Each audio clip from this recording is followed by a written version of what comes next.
terapi siksa rontok habis dari ciri rambut habis urut pica-pica di bibirnya, apalagi mau sinar tembak. Waktu kita dengan kabar itu memang memang hamba Tuhan juga manusia benar teman. Ya, namanya kabar buruk seperti ini. Istri sendiri ini bukan bugil, istri.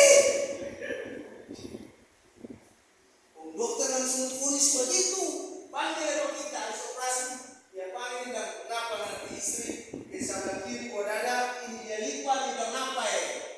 Itu kecil yang menjadi satu di pasar dan benjol. Aduh dokter, kita ngajak kalau obat kita punya, kalau banyak itu dokter, itu loh itu jalan terbaik. Saudara, sejak mendengar itu, namanya manusia, hari-hari saya berhadapan dengan siapa? Iblis.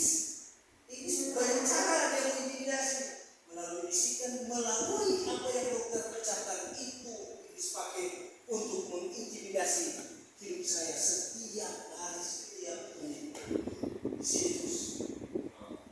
Haleluya. Apa yang terjadi? Sebagai hamba Tuhan, satu hal yang kita lihat, Tuhan tidak pernah merancangkan kanker payudara di tubuh Yesus. Sebagai hamba Tuhan yang saya tahu kebenaran, ini adalah pekerjaan iblis. Ternyata Roma 8:28 Allah turut bekerja. Kanker Allah turut bekerja. Iblis boleh mendapatkan keburukan dalam hidupmu, dalam tubuhmu, keluargamu. Tapi Allah di dalam Kristus Yesus akan merubah semua keburukan menjadi betes kebaikan. Itu iman saya. Ternyata dokter bilang harus kemo dilakukan. Kemo 4 sehat. Kemo kelima.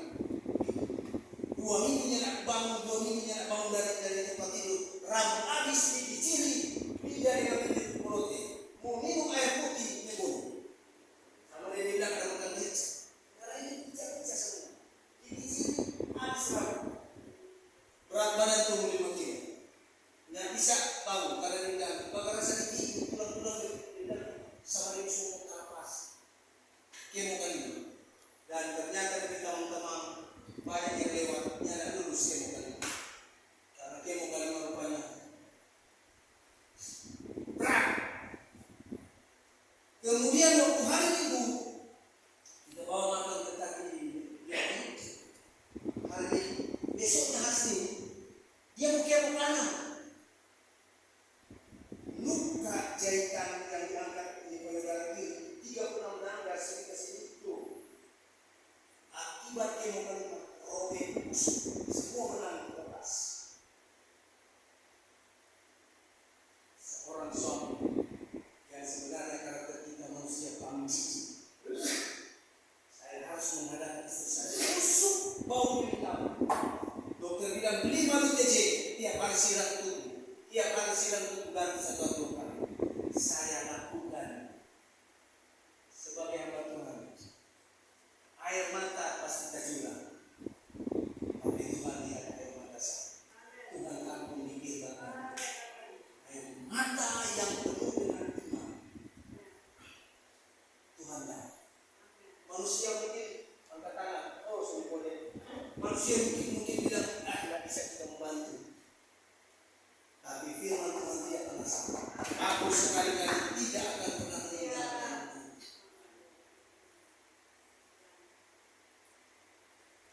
Walau 1000 lebah di sisiku.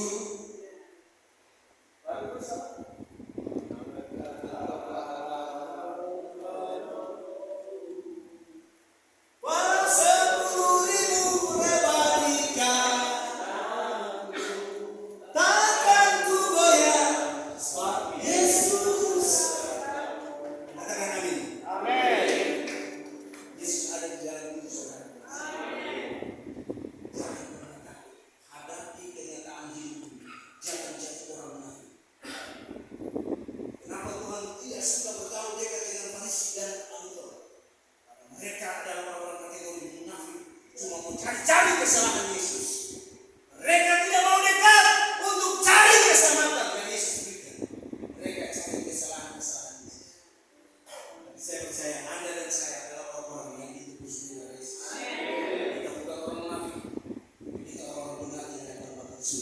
karena darah Yesus. Haleluya. Jadi yang membuat semua kekacauan, keburukan yang ada di dunia ini, Yakobus 1 ayat 17. Tolong. Haleluya. Jadi stop bilang Tuhan yang bikin ini kehancuran, Tuhan yang bikin ini segala macam penyakit apa. Oh, ini firman Tuhan. Mari kita baca sama-sama supaya dengar timbul iman. Ya, iman timbul daripada mendengarkan firman Kristus. 1, 2, 3. Setiap pemberian yang baik dan setiap anugerah yang sempurna datangnya dari atas, diturunkan dari Bapa segala terang, padanya tidak ada perubahan atau bayang-bayangan. Haleluya. Ulang, dengar baik-baik. Kita baca. Setiap pemberian yang baik dan anugerah yang sempurna. Pemberian yang baik dan anugerah yang sempurna. Ini firman Tuhan bilang. Katakan bersama saya, pemberian yang baik dan anugerah yang sempurna. Datangnya dari mana? Dari atas mana? Surga. Allah tidak pernah menyimpan atau punya stok di surga hal-hal yang buruk. Ingat, ini mana? Anugerah yang sempurna. Setiap pemberian yang baik. Jadi Allah hanya bertanggung jawab untuk memberkati dunia ini dengan semua hal-hal yang baik dan surga dia transfer ke dunia. Bukan yang buruk. Pertanyaan, virus corona apakah Allah yang berikan dari atas?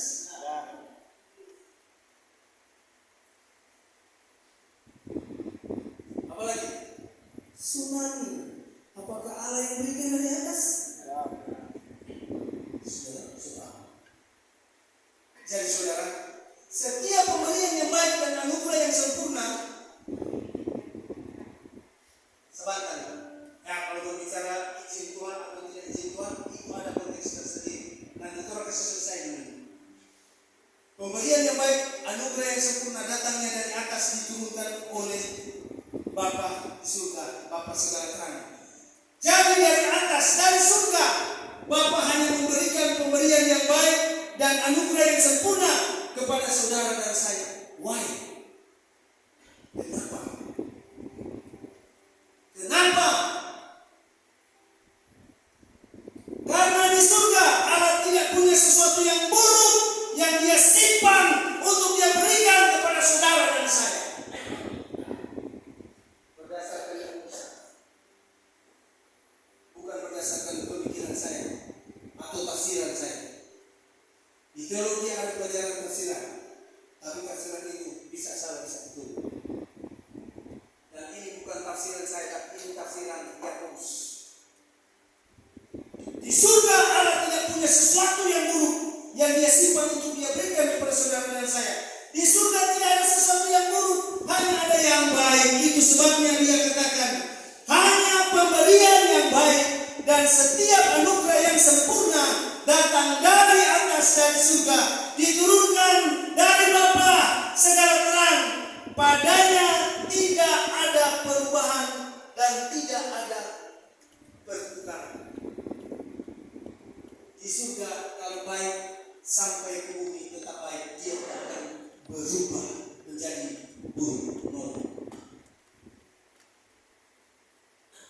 Ya, tolong sama. Jadi berdasarkan Yakobus 1 ayat 17, kalau besok saudara berbuat sesuatu yang salah, oke. Kalau hari ini saudara berbuat baik, berarti Tuhan akan memberikan apa? Yang jahat atau yang baik? Oke. Ulang lagi. Kalau besok saudara, kalau hari ini Tuhan kasih yang baik, besok tetap dia kasih yang baik. Berdasarkan yang Yakobus 1.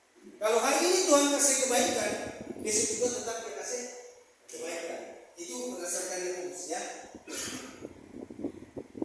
Kalau besok saudara berbuat sesuatu yang salah, kalau besok saudara berbuat sesuatu yang salah, Tuhan kasih apa? Pengampunan.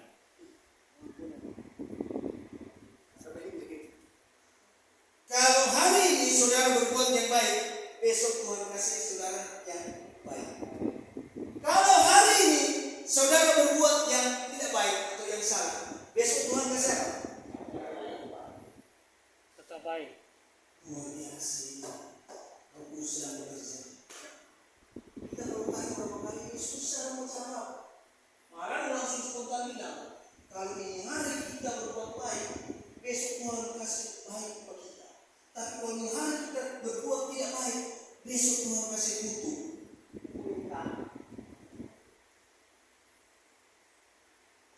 Berdasarkan Yakobus 1:17, di surga Tuhan hanya punya hal yang baik, diturunkan, dianugerahkan, diberikan kepada saudara dan saya di bumi. Judulnya tetap baik, tidak ada perubahan dan pertukaran. Amin. Jadi setiap pemberian yang baik, setiap anugerah yang sempurna datangnya dari Allah. Jadi Bapa hanya punya yang baik, yang hanya bisa Dia berikan kepada saudara dan saya. Jadi perhatikan baik-baik. 1. Penderitaan dari Tuhan atau bukan? Bukan. Penderitaan dari Tuhan atau bukan? Dari sendiri. 2. Sakit penyakit dari Tuhan atau bukan? 3. Kemiskinan dari Tuhan atau bukan? Bukan. Jadi, kalau sesuatu yang buruk terjadi di dunia ini, dengar baik-baik, tidak ada yang salah dengan Tuhan. Kalau sesuatu yang buruk terjadi di dunia ini, tidak ada yang salah sama Tuhan. Amin. Stronger. Kristen yang kuat. Jangan sampai lagi timbul besok ketika istri anak menghadapi masalah yang buruk dan Anda di sini berdoa dan Anda di doa Anda katakan kepada Tuhan, Tuhan, kenapa Kau berikan kecelakaan terhadap anak saya? Kata Tuhan.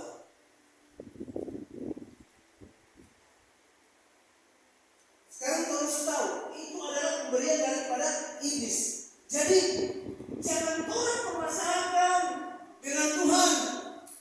Sampai kita telepon ke pertanyaan. Mungkin saudara berkata, oke Pak, tidak ada yang salah sama Tuhan. Mungkin ada saudara, oke Pak Pendeta, mungkin memang tidak ada yang salah dengan Tuhan. Toh? Kemudian timbul pertanyaan, kalau begitu Pak Pendeta, kenapa Tuhan izinkan semuanya ini terjadi? Ini tidak dapat jawab karena Dia mengasihi manusia. Dengar baik-baik kita di kalimat. Oke?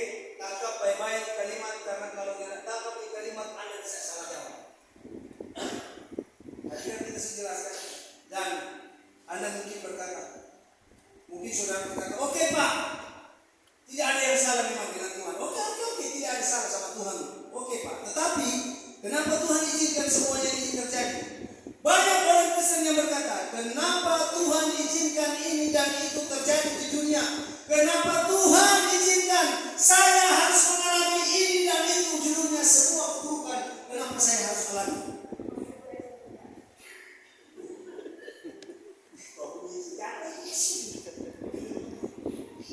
Ya, dengar dulu baik-baik. Jadi kenapa orang bilang, kalau tidak ada salah dengan Tuhan Pak, tapi kenapa Tuhan izinkan semua keburukan ini terjadi di dalam dunia? Bahkan ada yang bilang, kenapa Tuhan izinkan saya pribadi harus mengalami penyakitan yang baik-baik, asam urat, kolesterol akibat gorojo? Kenapa Tuhan izinkan saya mengalami ini dan itu? Dengar baik-baik. Kalau saudara masih berkata, kenapa Tuhan izinkan terjadi semua keburukan di dunia Kalau saudara masih berkata, kenapa Tuhan izinkan semua keburukan terjadi di dunia ini, termasuk terjadi dalam hidup saya dan rumah tangga saya? Kenapa istri saya orang Barani? Kenapa laki saya orang Barani dia juga? Dan saudara protes ke Tuhan. Tuhan, kenapa Engkau buat itu di dalam rumah tanggaku? Betul. Dengar baik-baik. Kalau saudara masih berkata, kenapa Tuhan izinkan semua ini terjadi? Kalau saudara masih berkata seperti itu artinya saudara masih mempersalahkan Tuhan.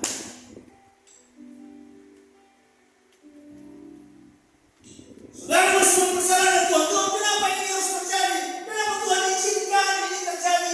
Keburukan ini. Kalau saudara masih berkata seperti itu, berarti saudara masih mempersalahkan Tuhan. Jangan keluar dari Yakobus 1:17. Jangan keluar dari situ. Tetap konteksnya Yakobus 1:17. Sekali lagi saya mau katakan buat saudara-saudara, lihat Alkitab. Tidak ada yang salah dengan Tuhan. Sekali lagi, semua yang terjadi keburukan di dunia ini, Tuhan tidak bertanggung jawab karena tidak ada yang salah sama Tuhan. Lihat Alkitab. Saudara mau tahu kenapa semua yang buruk-buruk terjadi di dunia ini? Oh, kita sampai jam berapa? 4? Semua? Seribu. Dengar baik-baik. Saya tidak mengatakan kenapa semua itu Tuhan izinkan terjadi. Tidak. Dengar baik-baik kita kalimat. Saya tidak mengatakan kenapa semua keburukan itu Tuhan izinkan terjadi. Tidak.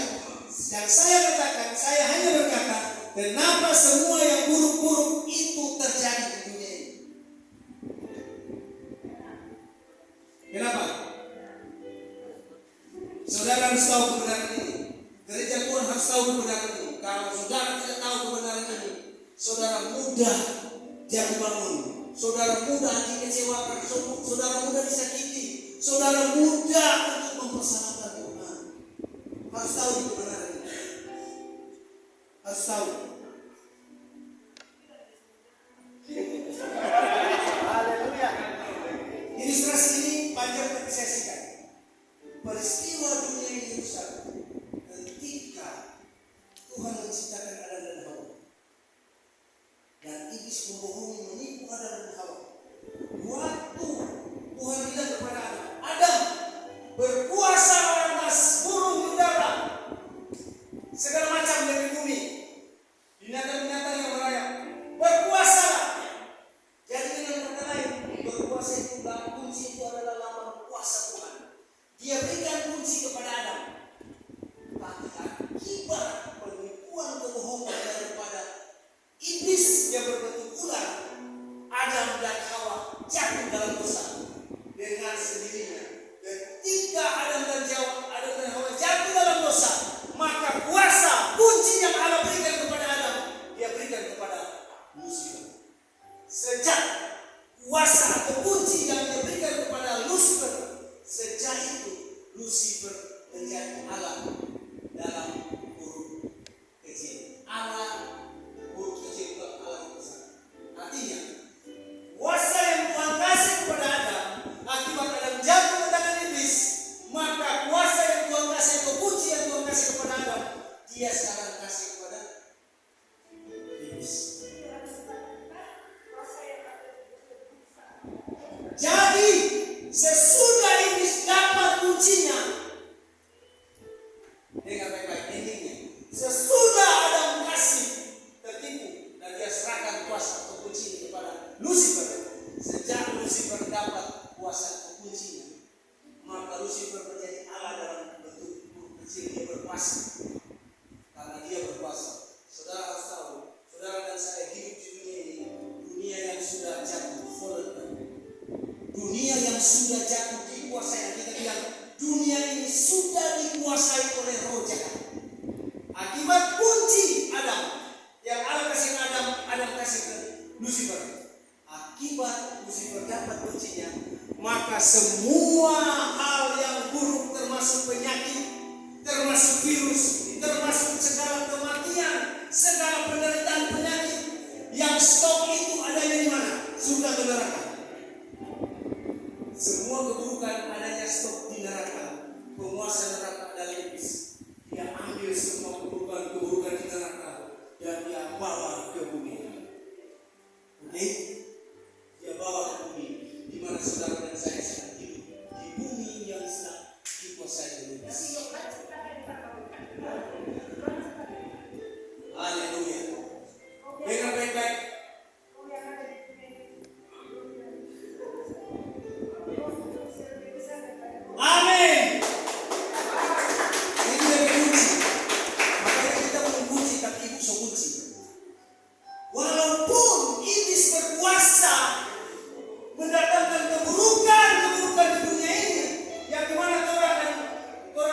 Burung apa?